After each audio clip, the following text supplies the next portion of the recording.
I guess this is the battle for second place in the NBA's MVP. It's been Shai Gilgeous-Alexander. He was like minus 250 a couple months ago. Then last month it was 3-1. He's now up to minus 440 here. Voter fatigue is a real thing, but there is a chance for him to maybe go on a hot tear, go on a stretch that maybe opens the conversation back up a little bit. I wouldn't say Shai's completely out of the woods just yet. Newswire, only on SportsGrid. You watch playoff games. The playoffs are all that matter. The league's got an issue. They just don't want to admit it. They brag about how huge they are, how global they are. Ratings are through the roof. Profits are through the roof. I mean, between the NBA and NHL lying about their ratings and the money they make, I'm sick and tired of it. Pharrell, Coast to Coast, only on SportsGrid. There is going to be an energy to game time decisions that you will feel night in and night out. We're going to go through every single thing, and I've got a great team behind me that's going to help me get the job done. I want this to be the place that people come to. We are going to hit every single one of those markets that you need to know about. There is not going to be a better place, I promise you, than Game Time Decisions. We will have everything at our disposal, and we will use that to our advantage. I'm Kevin Walsh. Tune into Game Time Decisions from 6 to 8 p.m. Eastern on SportsGrid. I talked about AZ Fun a lot, folks, and said when she got back from that knee injury, remember, it's the second ACL tear she's had in her career, that she was going to be a difference maker. UConn is plus 330. They're not going to get challenged again in the Big East until they come out of conference play in a conference tournament. I still like them at plus 330 to win a national championship. Betting above the rim, only on...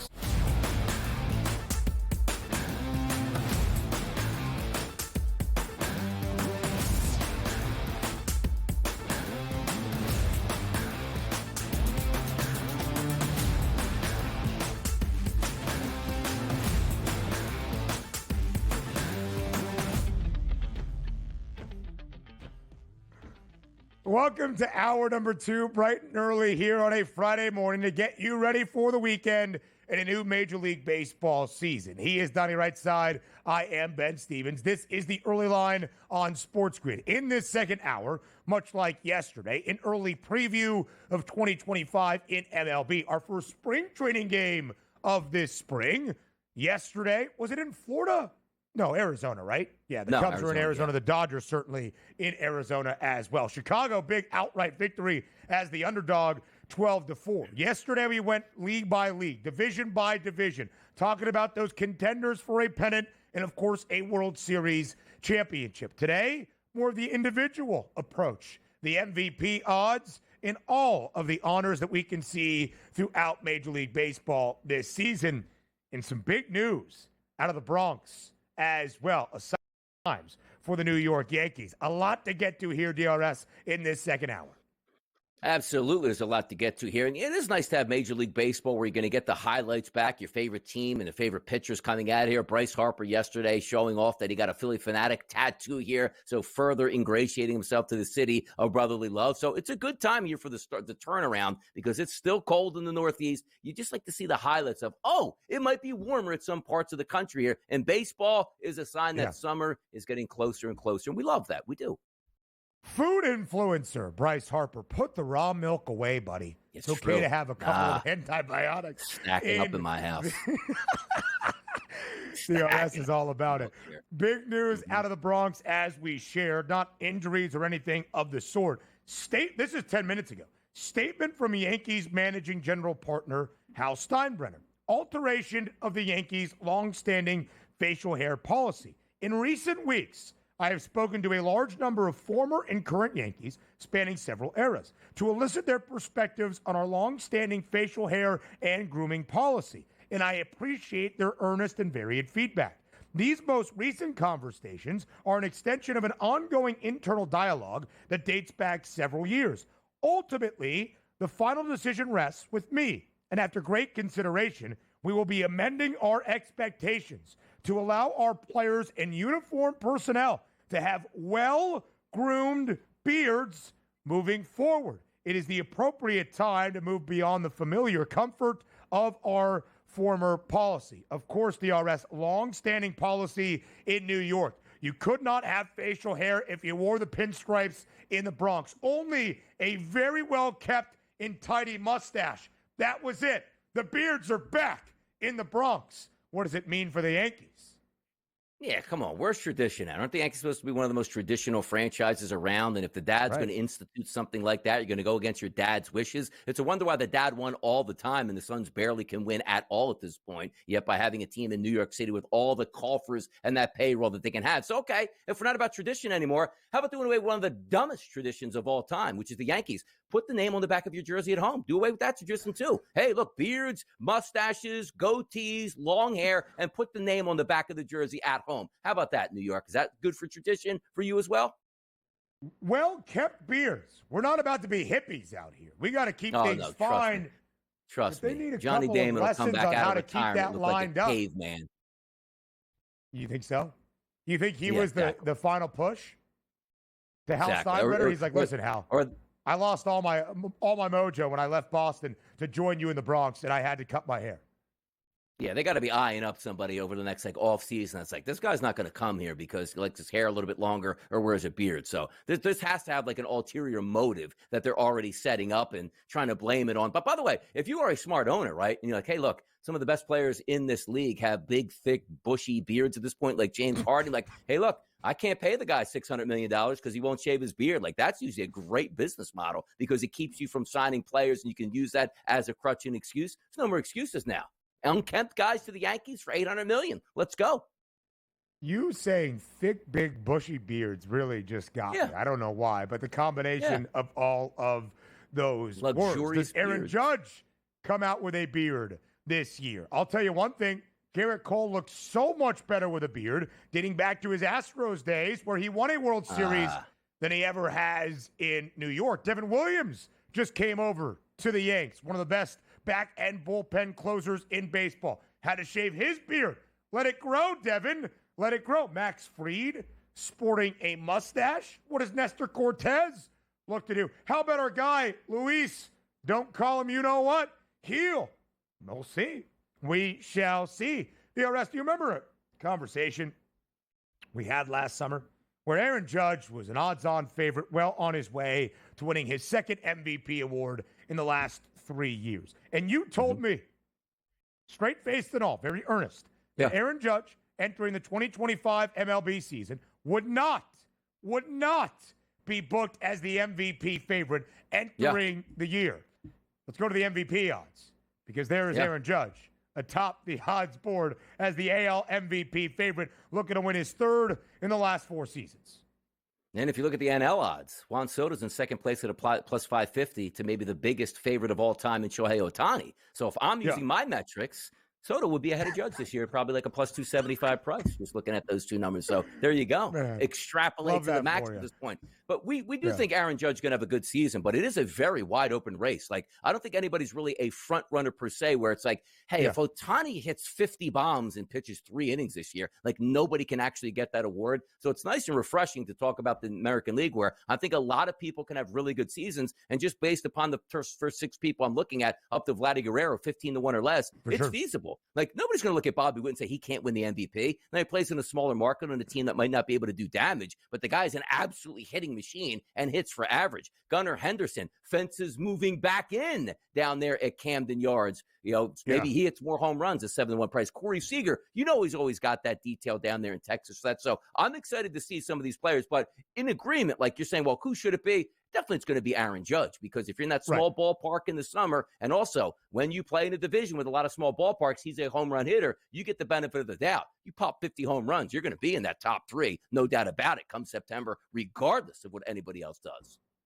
And I'll just say, DRS, I actually did not expect the odds to be this tight. I would have thought Aaron Judge probably had $1 at least on everybody. Yeah. There's 20 cents in front of Bobby Witt Jr. And the reason Aaron Judge has won MVP awards, of course, the history, the most home runs ever in the American League, 62 in 2022, on pace for a good majority of last season to eclipse that historic mark as well. Still led the bigs with 58 long balls and 144 RBIs. If Aaron Judge even falls slightly short of those numbers, let's say he has 51 home runs and 125 RBIs, that's going to hurt his case for AL MVP because he's almost competing against his former self, his current self, and the rest of the field. And the voters, DRS, who we know are very opinionated in Major League Baseball. We can't give it to the same guy even if he has a beard for a third time in 4 years. I think there's a ton of value across the board. Bobby Witt Jr., maybe not a ton of value. Still think he is going to be in the top 5 at bare minimum. And a large drop-off to Gunnar Henderson, Corey Seager, Yordan Alvarez, Vladdy Jr. playing in a contract and career year. A lot to like in the American League MVP odds, Donnie, to your point about it feeling a little bit up in the air where you can put a couple of bets in, take a couple of stabs at it, and probably find yourself a good number. Exactly. And maybe somebody doesn't run away with it early and gets that huge price point, because also understand this, like Aaron Judge, no stranger to going on the IL at that point either. So when you're getting injured and you expect to carry the load, and maybe some things will be different where, as we like to say, Juan Soto not in there to protect him, where he's going to get to see more fastballs. Somebody else has to step up. And when you are an MVP, well, you better be locked in that next year because they're going to pitch around you every single chance they get. And also, fans get upset. Like if Aaron Judge comes out and hits 35 home runs, man, what a terrible season. Hey, man, when you're the king of the hill the year before, you better produce the next year, particularly in New York City, where the expectations really high for the Yankees again. Similar conversations around Nikola Jokic. All right, the guy averages a triple-double. Well, you better have a triple-double every night. Same thing for Aaron Judge. The rest of the honors around the American League next.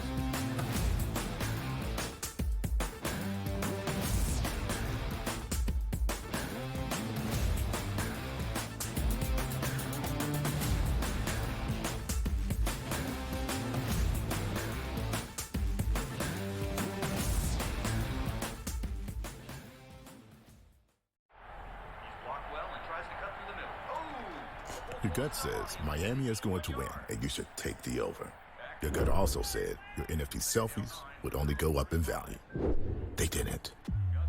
But your head is on SportsGrid and knows the QB is in concussion protocol. The backup has a 45 QBR against the zone coverage. The New York D has the most sacks in the league. So yeah, trust your head. It's smarter to be on SportsGrid. You watch playoff games. The playoffs are all that matter, and the league's got an issue. They just don't want to admit it. They brag about how huge they are, how global they are, ratings are through the roof, profits are through the roof. I mean, between the NBA and NHL lying about their ratings and the money they make, I'm sick and tired of it. Pharrell, Coast to Coast, only on SportsGrid.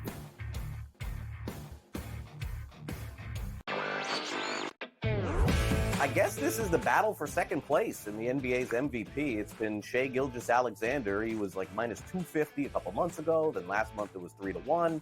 He's now up to minus 440 here. Voter fatigue is a real thing, but there is a chance for him to maybe go on a hot tear, go on a stretch that maybe opens the conversation back up a little bit. I wouldn't say Shai's completely out of the woods just yet.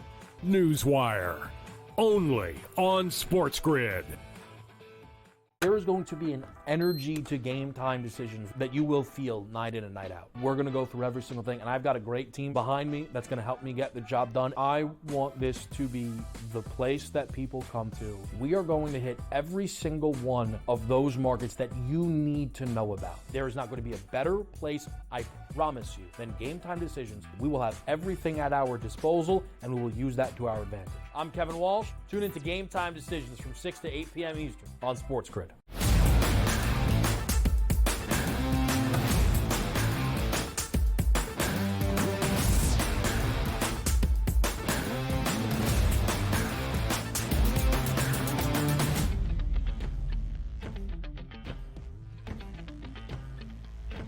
So we looked at the MVP odds around the American League. Who might have a beard in the Bronx this year? Now, the rest of the American League award odds throughout the AL in 2025. The reigning Cy Young winner is back in Detroit. Tarek Skubal, plus 350. Last repeat Cy Young winner in either league, that was Jacob deGrom for the New York Mets in 2018 and 2019. Hasn't happened in the American League since 1999-2000 in Pedro Martinez. Some great stat finds from our stat man and producer extraordinaire, Joe Frizo. Rookie of the Year, Jason Dominguez.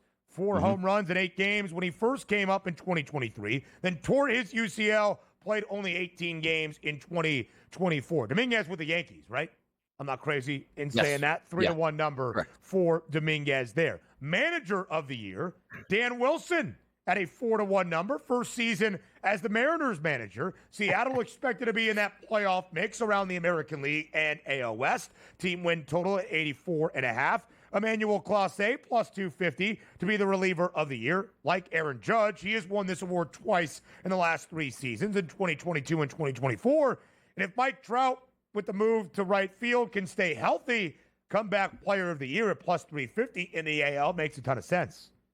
Yeah, the Trout one does make a lot of sense. Like, this guy just has to come back and hit 280 and hit, 25 home runs. He's probably going to be the comeback player of the year at a plus 350 price, which looks pretty solid. But I want to focus here on the AL Cy Young award-winning market because Tarek Skubal is a damn good pitcher, rightfully so, plus 350.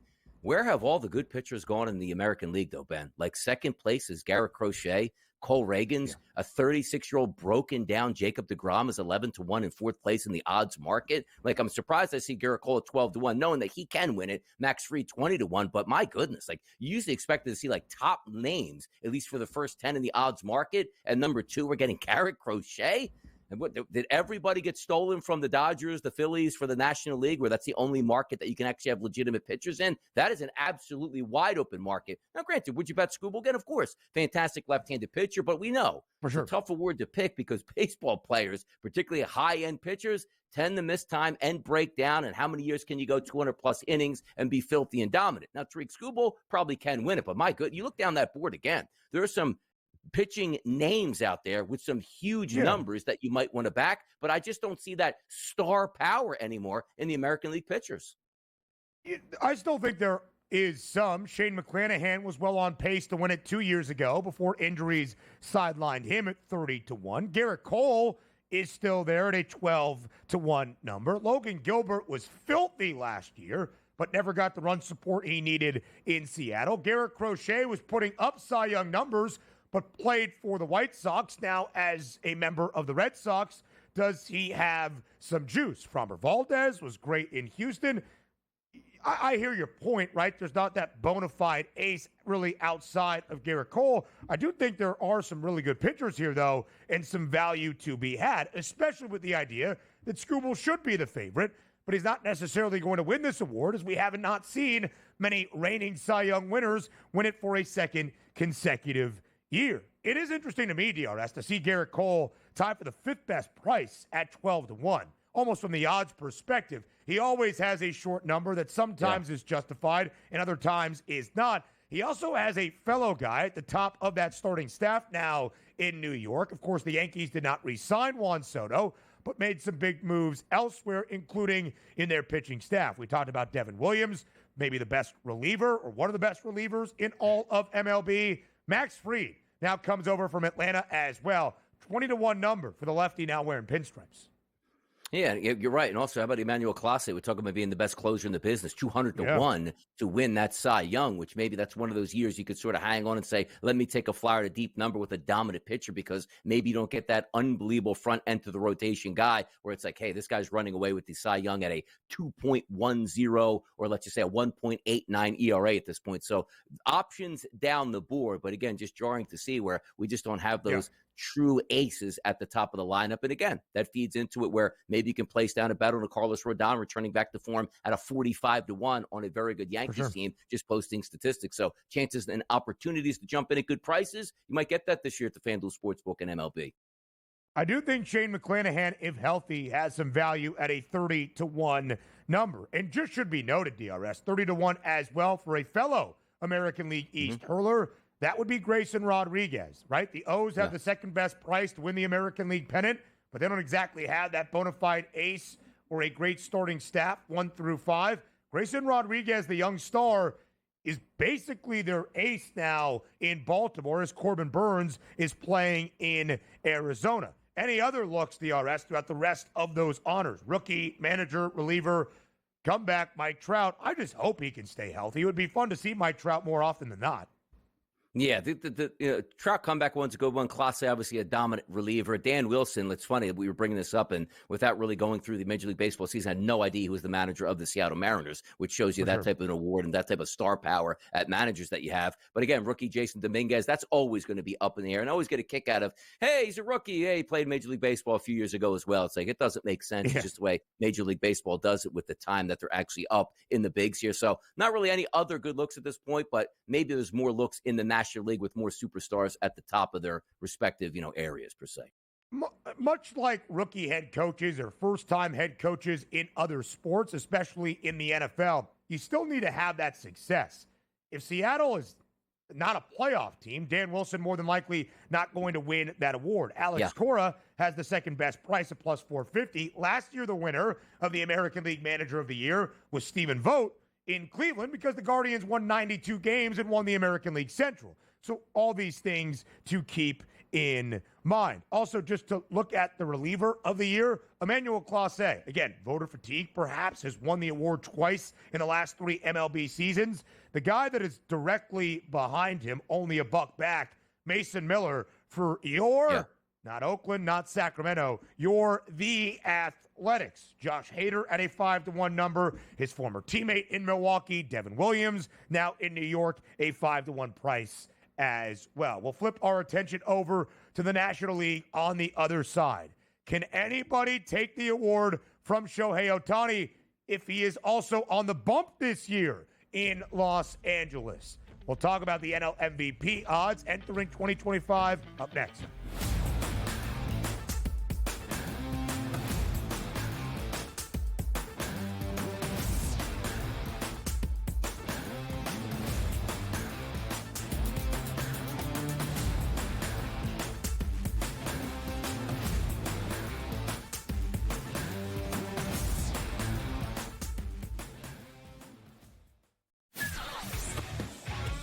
You have Duke the 1, Houston the 2. They're the 2 best defensive teams in the country. I want to see them play for the right to go to the Final Four because I think that would be a kick-ass game. Duke is really great on both ends of the floor. They can score and they can defend, and that's why they win by big numbers all the time, because they're really good on both ends of the floor. I don't trust Houston's offense. Pharrell Coast to Coast, only on SportsGrid. I talked about AZ Fun a lot, folks, and said when she got back from that knee injury, remember, it's the second ACL tear she's had in her career, that she was going to be a difference maker. UConn is plus 330. They're not going to get challenged again in the Big East until they come out of conference play in a conference tournament. I still like them at plus 330 to win a national championship. Betting above the rim, only on SportsGrid. I feel when I look at this Arizona team, I don't take them serious as a national title threat because you're asking Caleb Love to bottle magic that I just don't even think exists. 4.4, 6.6, 7.4, 7.7, 7.8. This guy is literally taking, he'll shoot you out of games, Kevin. Game time decisions, only on SportsGrid. Two guys that can do it all. Too much electricity this morning. This is a good time. We're having a lot of fun. I had to do a triple take. Ka-ching! Why? Because of parity. I didn't mean to offend. Yeah, it's not going to happen. Load management is a dirty word. Let him rip. You know what? Circumstances provide the results. What? How do you do this one? Oh, Donnie, you got such a good show there. A network that is booming. The Early Line, only on SportsGrid.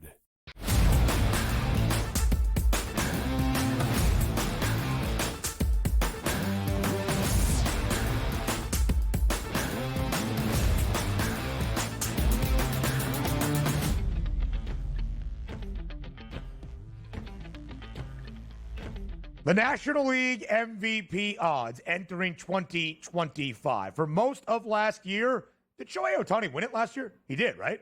Never mind. I even take that back.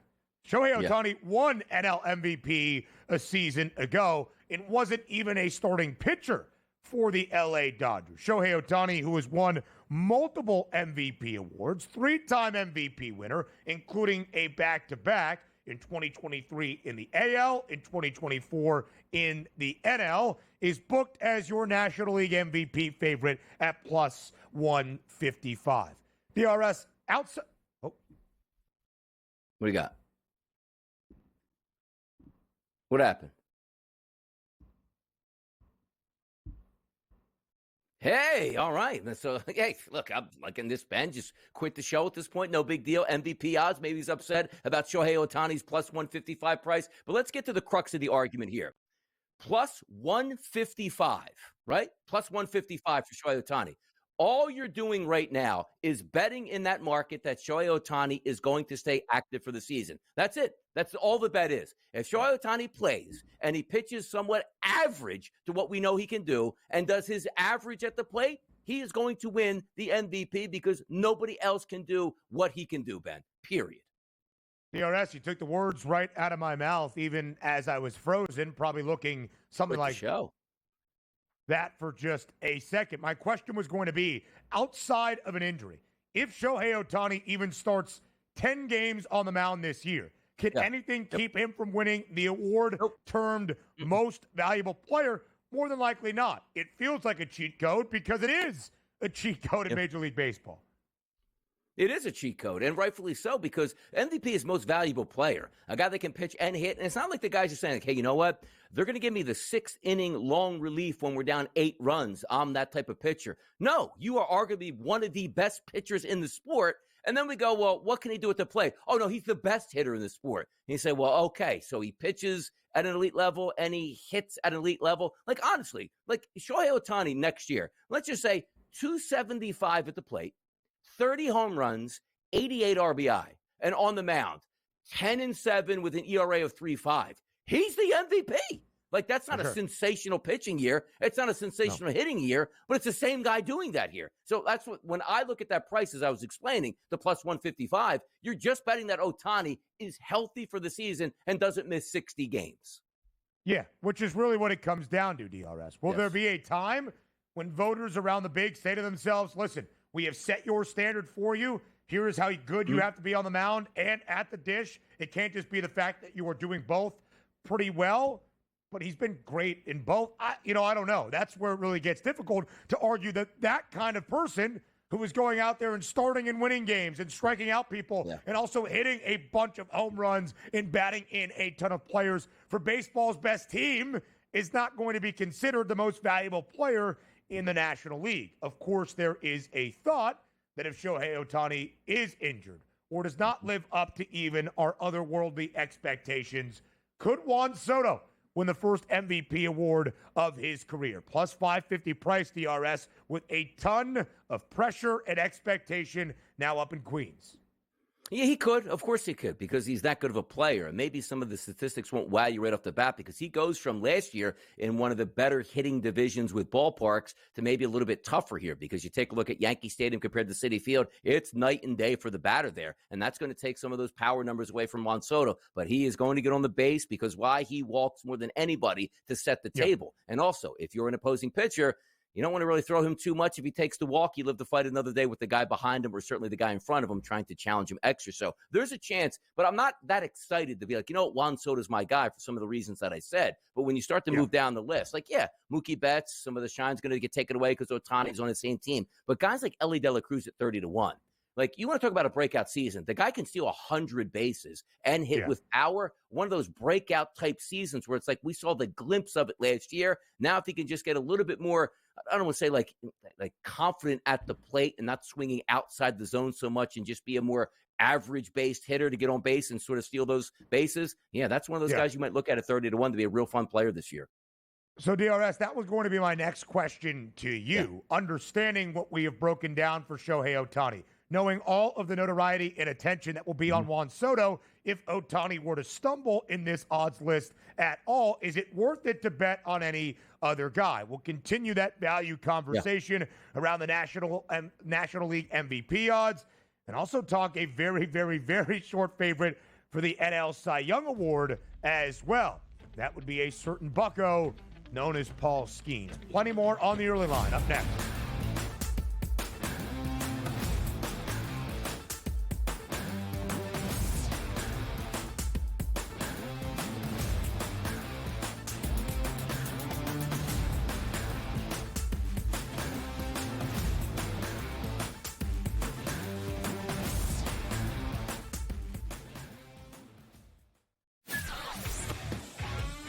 You have Duke the 1, Houston the 2.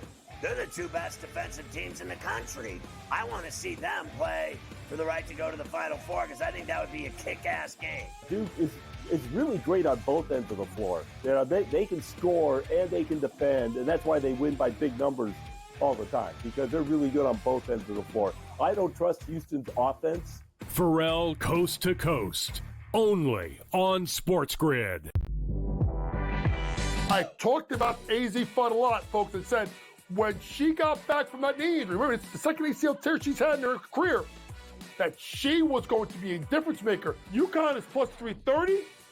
They're not going to get challenged again in the Big East until they come out of conference play in the conference tournament.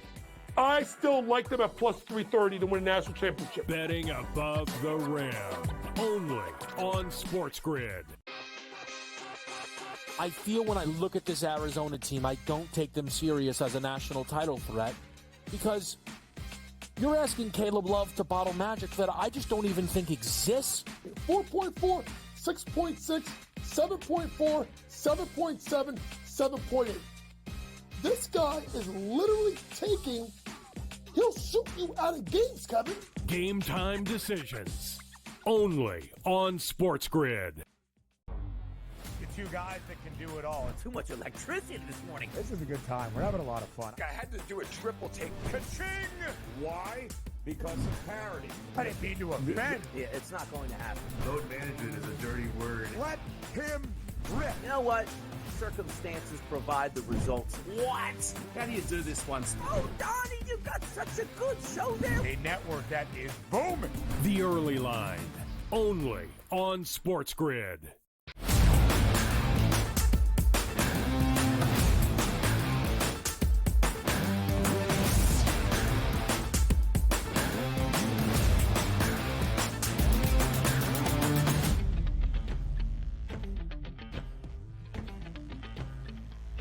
One final look at the National League MVP odds entering the 2025 Major League Baseball season. As Donnie and I have tried to lay out, if Shohei Ohtani pitches and hits this year, it is going to be very, very difficult outside of injury for Shohei Ohtani not to win this award. An award that in the American League he's won twice. In his first year in the NL in LA last year, won as well. The 2023 National League MVP winner, Ronald Acuna Jr., a 33-1 price returning from injury this season. We have talked about the expectation and the burden of all of that on Juan Soto. If he excels and the Mets are fantastic, he is certainly going to be in the MVP conversation. But outside of those top two guys, Donnie, and maybe even Fernando Tatis Jr., but we can lump him in to this bigger picture conversation. Knowing what Shohei Ohtani is, knowing what we expect, and knowing he is more than likely going to match those expectations, is it then worth it to wager on anybody else? Is it worth it to wager on Ohtani's price at a plus 155 number right here, right now? Basically, how do you bet the NL MVP odds, if at all? Yeah, it's hard to do because, again, you're taking the premonition of, hey, I would like to bet Ohtani plus 155. Well, that money is tied up again 8-9 months at a plus 155 price. So do you want to use that or use your money wisely and say I can double and triple that, quadruple that, $100, 1 unit, 2 units, whatever I put down on it? But if you do feel it's like, you know what, I have enough money in my bank account, bankroll, let me fire that away, that's a no-brainer, then go ahead and take it. But way too many things can happen. Injuries can take place for that price point. It's just not worth it for me. So you start to slide that needle down a little bit in Juan Soto, Fernando Tatis, but also Tucker up there with the Cubs is really interesting. That's a hitter's ballpark. I think they could probably win that division, so we'll get the bump. But then right behind him, you do see Bryce Harper healthy entering into this season this year with a powerful lineup around them that maybe you're going to stack that deck a little bit more by moving Schwarber out of the leadoff spot back to the 3-hole, more chances for opportunities with RBI and being healthy on a season in a very hittable ballpark for the Phillies. So there are a lot of options, but as I told you before, the Elly De La Cruz one really sticks out a lot because that's the guy that can put up statistics that are like,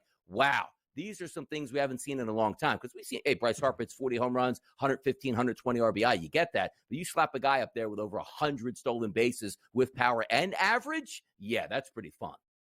Yeah, DRS, it's such a good point, right? Because there is voter fatigue. There is the idea of matching expectation, almost competing against your own individual stats from a year prior. And that will factor into the Shohei Ohtani conversation. But it's very different when it's like, hey, you hit 45 home runs and had 125 RBIs last year. You have to do that if you're going to win the MVP again.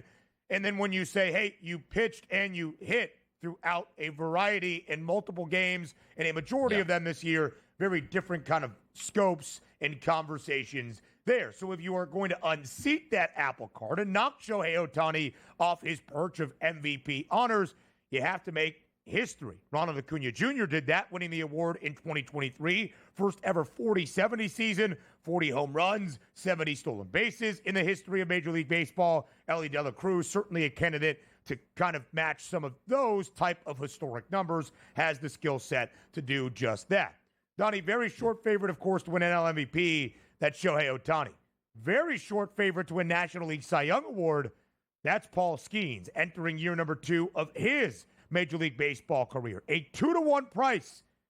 He is a third of everybody else around the National League, and then some. Last year's reigning National League Cy Young winner on your screen right there, Chris Sale in Atlanta, a 13-to-1 price, sandwiched in between Zach Wheeler in Philly, Blake Snell plus 850 now with the Dodgers. Is Skeens getting a tad too much respect? Is his number a little bit too short to win Cy Young?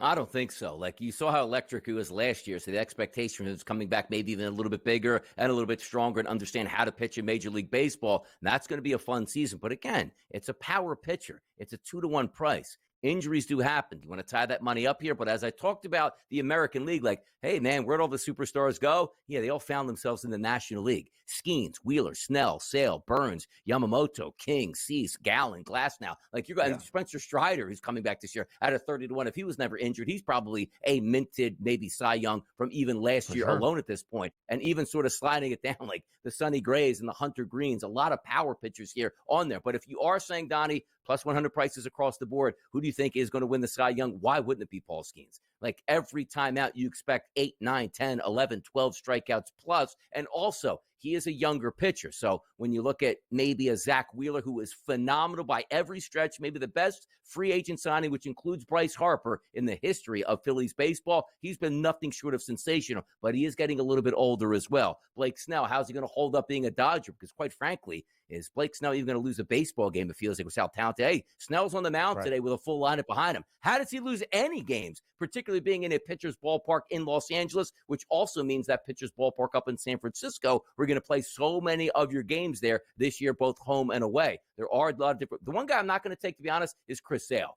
I don't want to say it was a lightning in a bottle season where he caught some of that flashback from 5 years ago when he was more dominant pitchers in baseball. But if there's one guy I'm not betting, let's just say, in the first 10 spots here on the FanDuel Sportsbook, it's not going to be Chris Sale again, to be honest. Yeah, hoping a reigning NL MVP or NL Cy Young winner wins it for a second consecutive year is a little bit difficult. Donnie, you said most of those bona fide aces, where do they end up? The National League. Well, you could also say the National League West. 7 of those 10 best numbers from that one division. 3 Dodgers, as you have Blake Snell, Yoshi Yamamoto, and Tyler Glasnow. 2 D-backs, Corbin Burns now in Arizona, and of course, Zach Gallen. 2 Padres, Michael King and Dylan Cease. Only one guy from the NL Central on this list. He is the favorite. That is Paul Skeens. Spencer Strider, should be noted, was a very short favorite to win NL Cy Young entering last year before he got injured. If he is fully healthy at a 30-to-1 number, does also make some sense just off that board because there's a couple of guys at a 30-to-1 price. But here is why Paul Skeens is such a short favorite, and as Donnie alluded to, potentially justified. In his rookie campaign, 23 starts, an 11-3 record, a 1.96 ERA, 133 innings pitched, 170 strikeouts. That is 11.5 Ks per 9 innings. It is ridiculous stuff. Is the book out on him? Will batters have a better approach against Skeens this year? Maybe. Still expect him to win those matchups. And as we shared, he is the NL Cy Young favorite with a very short number at a 2-to-1 price. Also a 55-to-1 number to win National League MVP.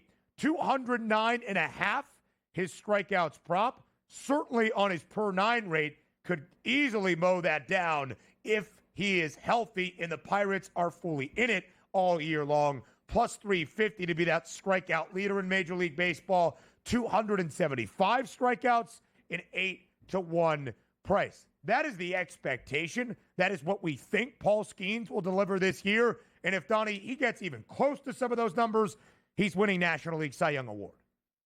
Yes, and you have to remember last year, like we're a numbers society. And even though we like to see the averages, like, hey, he ran for 6 yards per carry. But then we said, well, what did he end up in the season? 900 yards on the ground, where another guy had 1,900 yards on the ground, but ran for 3.2 yards per carry. The reason I bring that up is sometimes you look at Skeens last year, we didn't have a full season from him. We're going to have a full season. So those numbers that you take a look at, the strikeouts rack up because, as you said, 11, 12 strikeouts a game is awesome.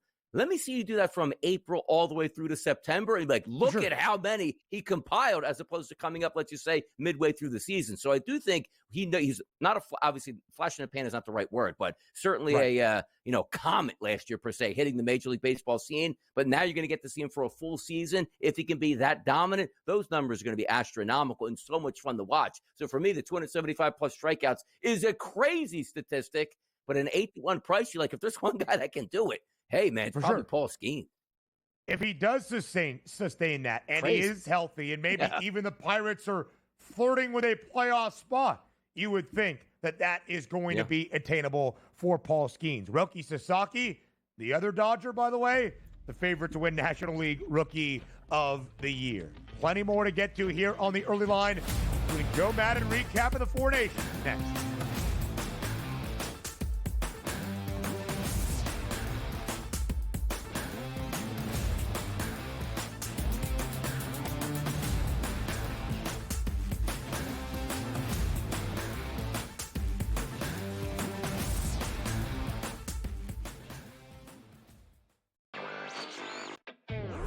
I guess this is the battle for second place in the NBA's MVP. It's been Shai Gilgeous-Alexander. He was like minus 250 a couple months ago. Then last month it was 3-1.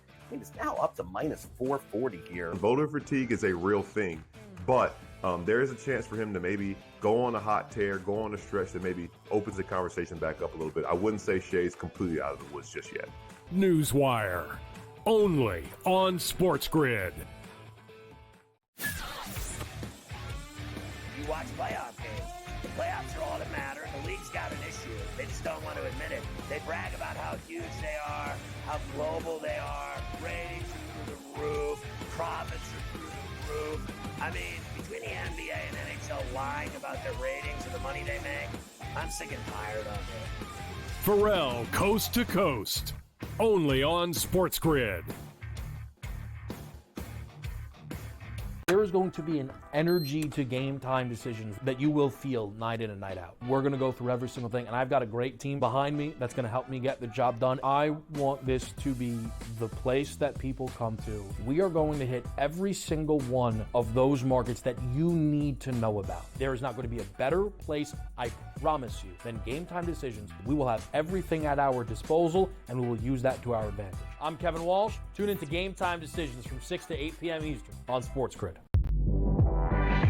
I talked about AZ Fun a lot, folks, and said when she got back from that knee injury, remember, it's the second ACL tear she's had in her career, that she was going to be a difference maker. UConn is plus 330. They're not going to get challenged again in the Big East until they come out of conference play in the conference tournament. I still like them at plus 330 to win a national championship. Betting above the rim, only on SportsGrid.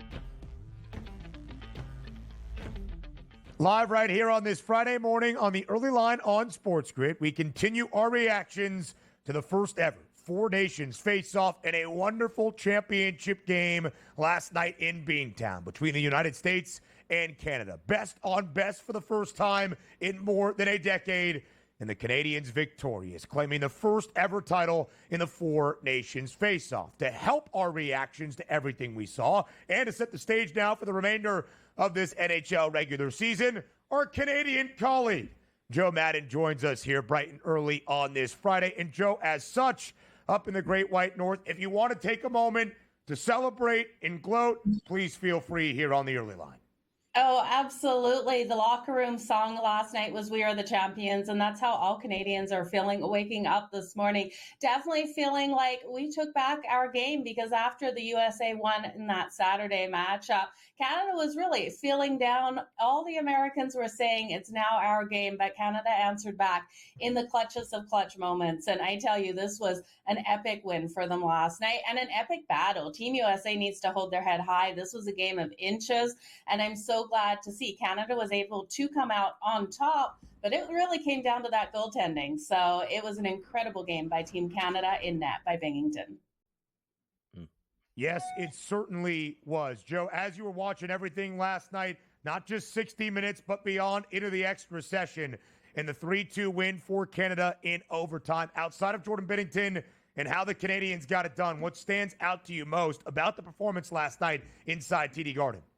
Yeah, it was the ability for Canada to fight back on that forecheck. That forecheck so strong of Team USA, and they found a way to get it done. Now, Kyle McCarr being out there on the ice really was a huge advantage. One of the best defensive players out there in the whole league, best of the best, in my opinion. And for him to be on the ice in this game, which he wasn't in that first game versus Team USA, was the turning point. And it was also, like I said, Jordan Binghamton. You look at what he was able to do in goal in that game, and it was outstanding. He made those big saves that we've all been wanting. But the Four Nations round robin, all of these games, you guys, we saw I don't know if we saw what we expected. We didn't know what to expect going into this, right? We didn't know how these players would come out. We saw playoff style hockey for every single game out there. We saw the big hits. We saw the fights. We saw the speed. And you look at that first period, the speed that those players played with, it was outstanding, and it continued through the whole thing. Both goaltenders did a phenomenal job. There was an intense minute, and it was between the 14 and 13 mark in that first period where it looked like Team USA was going to score again. So it was intense throughout the whole game. It was an absolute nail-biter. It did come down to a game of inches, and USA leaving Connor alone in the slot in overtime was what ultimately gave Canada the win. Hey, it's crazy to think, too, because when you're lining up these games, you're saying, all right, it's an exhibition. Like, it's not even the World Juniors. It's not the Olympics at this point. And they treat it like it was the biggest game. And even talking to the winners of the Canadian side, this felt like a Game 7. Like, it was that emotional. And it was great to watch it. But superstars in big moments, the MVP, Nathan MacKinnon, one of the best players in the NHL. When you need him to come through, he did. 4 goals in the tournament, a pre-tournament odds price of 10-1. What did you see from the superstars of Canada here? And also, again, your thoughts on the MVP? Oh, you've got to love what Nathan MacKinnon did bring to this game. Being able to open up the scoring for Team Canada was such a high note to get this team really rolling and not allow what happened in that last Saturday matchup where Team USA did win it 3-1 to really stick with them, because you know that was in the back of their mind. So him opening up the scoring was a pivotal moment for Team Canada, but I do think the MVP really did deserve to go to Jordan Binghamton. The amount of saves he was able to make, John Cooper, he stuck with him, even though all of Canada really owes him an apology. A lot of Canadians really complaining that Jordan Binghamton was, well, we all know, the weaker goaltender in all of these matchups per his stats. But he shows up in these big moments, just like he did in 2019 in Boston for the Stanley Cup Finals for the St. Louis Blues. The big moments are when you want Jordan Binghamton. He's so aggressive with the puck out there. He doesn't just fall on it, you guys. We saw him go behind the net a million times last night, which terrifies me when we see those goaltenders do that. But he's able to make those passes up the ice and get things done. So I do think Jordan Binghamton should have been, but you can't deny Nathan MacKinnon, most competitive player out there on the ice. Some of the plays that we saw out of him between him and Sidney Crosby were just breathtaking, how they were able to score these goals. Scored the opening goal last night of the championship game. McKinnon's 4 goals throughout the Four Nations face-off tournament led all scorers as well. But Jo, to your point on Jordan Binnington, what a big-time player standing on his head in overtime. It's what he excels at. There was a lot of thought and questions that the Canadians did not have the edges in goaltending throughout any of these games at the Four Nations face-off, despite the star power elsewhere. Binnington was great when it mattered most. But, Jo, it was wonderful to see in the Four Nations face-off for the inaugural tournament, the buy-in from the players, the electricity, the atmosphere, the excitement, the rivalries. what a great event it was. But because of some of that buy-in, now a lot of these guys trying to get ready for the stretch run of this NHL regular season. We're well past the midway point, just like in the NBA, the focus on trying to position yourself for the Stanley Cup playoffs. Joe, we're back in action with NHL regular season games tomorrow on a Saturday. As we look at the Stanley Cup odds, how do you expect the NHL to carry the momentum over into the stretch run of this NHL regular season? Well, firstly, you got to be careful with a couple of these players if you're looking at their player props getting back out on the ice Saturday. Team Canada definitely will be celebrating, and a couple of injuries out there. We know that Shea Theodore, Vegas, was injured, and Matthew Tkachuk, not 100%, didn't finish the game up for Team USA. So watch for those players. I think Connor McDavid probably weakened his first game, but looking at the rest of the season, you guys, I do think the Carolina Hurricanes are a team that you need to watch here to take the Stanley Cup. Great odds on them at plus 700. Adding Mikko Rantanen, we saw how impactful he was in the tournament for his team, and I do think he's such a difference maker. But Colorado, don't sleep on this team. I think some big moves are coming before the trade deadline. We know we got Nathan McKinnon here and Martin Necas coming in on this team from Carolina. The speed of those two out there on the ice is going to be unstoppable. So those are my two picks for the Stanley Cup. We'll go conference by conference, and we'll talk the individuals for this stretch run of the NHL season with Jo Madden on the other side of the break, live right here on the early line on SportsGrid. Come back and join us.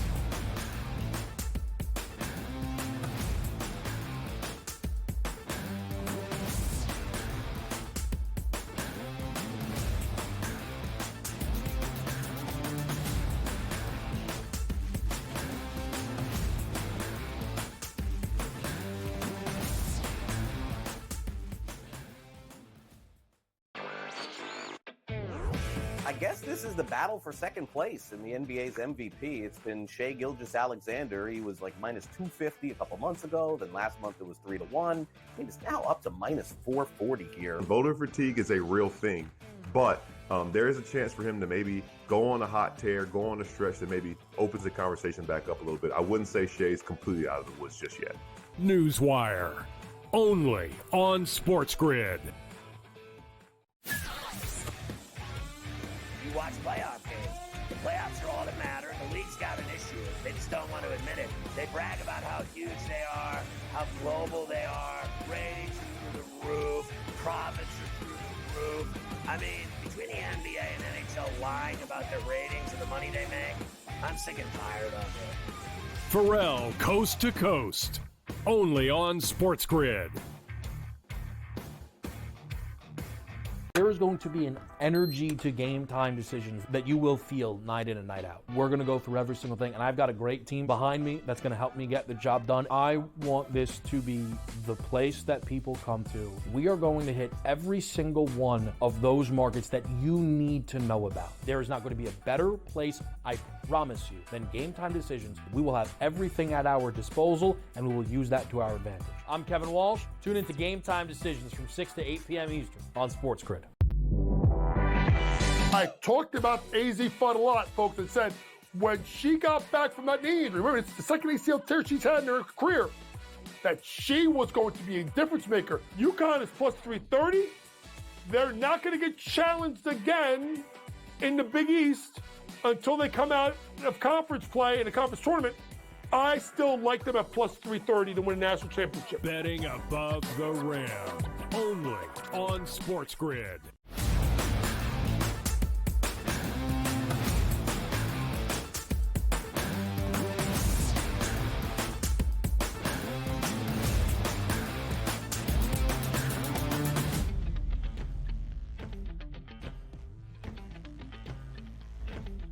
After the Four Nations face-off, not a long break for hockey to return in the stretch run of this NHL regular season. Tomorrow, a slew of games around the National Hockey League, much like the NBA with the All-Star break, but now the Four Nations face-off break. We're well past the midway point of this season. Stretch run trying to get in those spots to reach the Stanley Cup postseason. Joe, we looked at the Stanley Cup odds on the other side of the break. Here, let's go conference by conference to break things down. In the Eastern Conference, you highlighted the Carolina Hurricanes. Why do the Canes present such a challenge for every other team out east? Yeah, you look at Mikko Rantanen added to this lineup from Colorado, and he is such a clutch player in the playoffs. I do think they're the most rounded team out there when you add him. They have the defense, they have the forwards, and they have the strength in net. Now, Carolina has had those struggles out there on the road this season, so they're going to have to start overcoming it as we go into the second half of this stretch. But we know Carolina has every ability to show up in those big moments, and I do think they will be able to do so as we go into the second or the end of this season. So I also look here at Mikko Rantanen with how strong he is. Top 10 forward out there. I'm still kind of shaking my head how Colorado traded him away, but I do think Carolina did win that trade. He has he's on pace for 100 points again this season, which will be the third straight season. He's just clutch in those playoff moments. So I think Carolina will be able to get over the hump this season with him added to the roster. If we keep it in the Eastern Conference here, the Toronto Maple Leafs, Austin Matthews, Team USA, not able to get it done with a championship here in the Four Nations. Is there a chance that he can get a championship done finally for the Toronto Maple Leafs this year? You know, I would love to say it here for the Toronto Maple Leafs, but we know what happens as this team goes into the playoffs.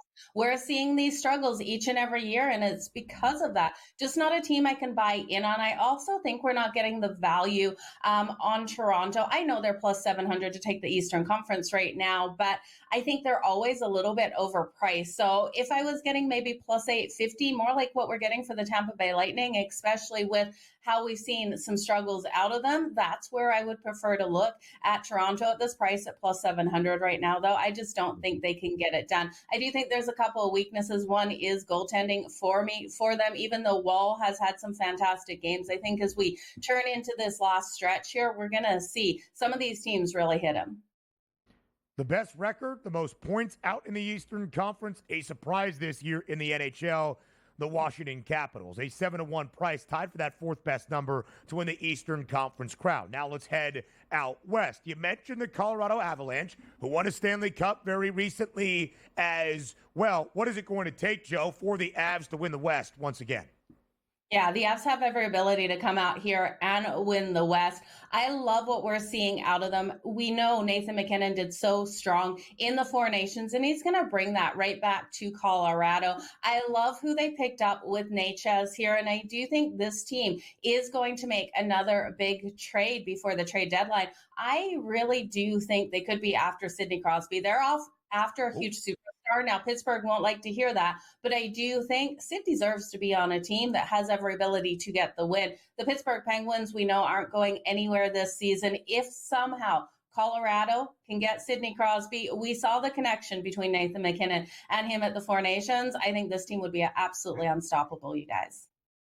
Joe, talk to me about the Winnipeg Jets, because it's been a long time since Canada has won a Stanley Cup. The most points in the NHL right now, it is the Winnipeg Jets with 81 points and a win streak of 8 straight games before heading into the short all-star / break here for the competition, the Four Nations. How about the Jets in the second half and the chances they can win a cup?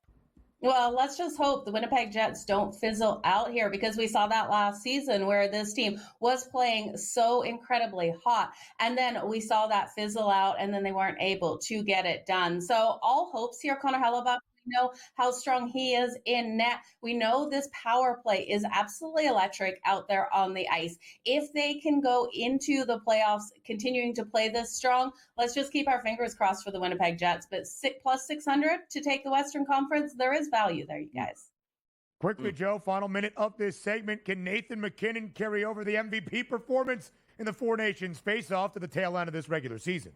Yeah, he absolutely can. Nathan MacKinnon is such a superstar out there on the ice. And I do think with Necas out there, we're going to see a ton of goals out of Nathan MacKinnon in the second part of this season here. Look for him to be just on fire out there on the ice. And you're looking at their schedule, he has a lot of opportunities to pull off some hat tricks out there.